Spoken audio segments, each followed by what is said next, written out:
In this lesson, you will be learning what it means to not be addressing the essay questions or having gone off topic. This is what we mean by pitfalls. What are some wrong approaches to essay questions? What are some stories that do not address what the question is asking for? How do you know what arguments are valid, what arguments are not? These are some things that we'll be exploring in this lesson. So have a look at these 4 questions that we'll be discussing throughout the lesson. Okay, so how we will conduct this lesson is kind of like a quiz format. You will be given the essay question 1 to 4, well, 1 at a time, and there will be 3 options for you to choose from. Each option represents an approach to the question, and only one of them is correct or acceptable. So it could be an acceptable storyline or an acceptable argument, depending on the kind of question or genre. And then the other 2 are problematic in some way, and you have to figure out why are they problematic. Okay, so at this point, I'll get you to prepare the materials. You should have the PDF worksheet in front of you so that you can follow along and jot down notes. Alright, let's start with question 1. No action is too small when it comes to changing the world. Write about how someone's actions have influenced your life. So take a look at these 3 options. Only one is the correct approach. Which one is it? You may stop the video at this point to think about it for about a minute before resuming the video. Okay, the answer is number 1. My secondary 4 netball senior took time out of training sessions to coach her juniors, and this has inspired me to be more patient and self-giving. Here you see that the someone's actions refers to your Sec 4 netball senior who has demonstrated an act of sacrifice in terms of her time and energy to train her juniors. And how has that influenced your life? It has inspired you to be more patient and self-giving. What about the other 2? What's wrong with them? Now, if you take a look at the second option, this person is your teacher who has a very bubbly and humorous personality. Right? Does this refer to actions? Does personality equate to actions? Not quite, right? How does her personality translate to her actions? That has to be spelled out. Okay, and how has she influenced your life? She has encouraged you to be more cheerful. That's valid. But bubbly and humorous personality does not equate to her actions. The third one, your neighbor sharing her cooking, such that you're very grateful to her and your mother encourages you to lend her a helping hand. Now, while her actions of sharing her cooking are valid, your lending a helping hand does not actually signify an influence in your life. Alright? Her impact on you must be significant. Okay, so let's try the second question. Describe an event you looked forward to which turned out to be disappointing. Explain why you were excited about it and why it did not live up to your expectations.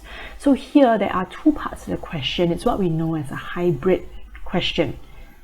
The 3 options show possible story lines. Okay, just an outline of the story. Which of them are correct? You can pause the video at this point.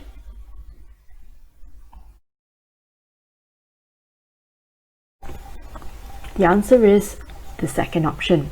You had anticipated an exciting sports day, but because of insufficient manpower and unclear instructions, some of the events had to be cancelled, while some participants played foul. So there is basically bad organization in this sports day, which kind of spoiled the experience for you and did not live up to what you were expecting, right? Whereas the other two options, okay, let's take a look at the first one here. You anticipated sports day as you would be competing for the first time, but it started raining and the rest of the events had to be cancelled. Is this a flaw of the event itself? Well, the weather was an unforeseen circumstance, and so it is an external reason which would not make the event a letdown. Okay, so what disappointed you should be a flaw or shortcoming of the event itself. And we do not see that in the third option as well, because your prom night was ruined, not because it was badly organized, but because someone made a nasty remark about you which spoiled your evening. If this nasty experience was made at another event, it would also not live up to your expectations. So it's likewise an external reason, which is not a valid storyline. Okay, so this is a bit tricky. Next question. It is said that social media influencers cannot be trusted. What are your views? You can pause the video at this point.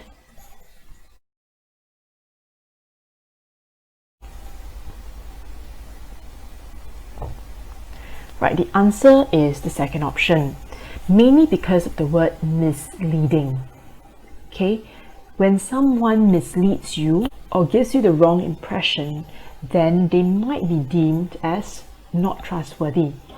Okay, whereas the other two options, just because social media influencers like to flaunt their glamorous lives, does not make them untrustworthy.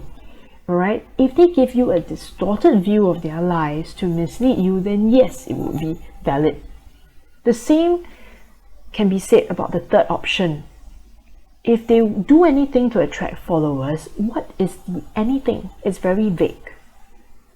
Okay, so you need to be specific about the anything. Is it something that makes them unreliable, lack credibility, or cause confusion?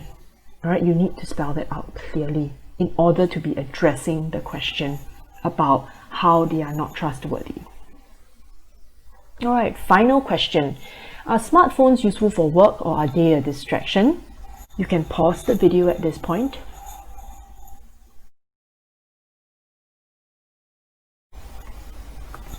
The answer is the third option.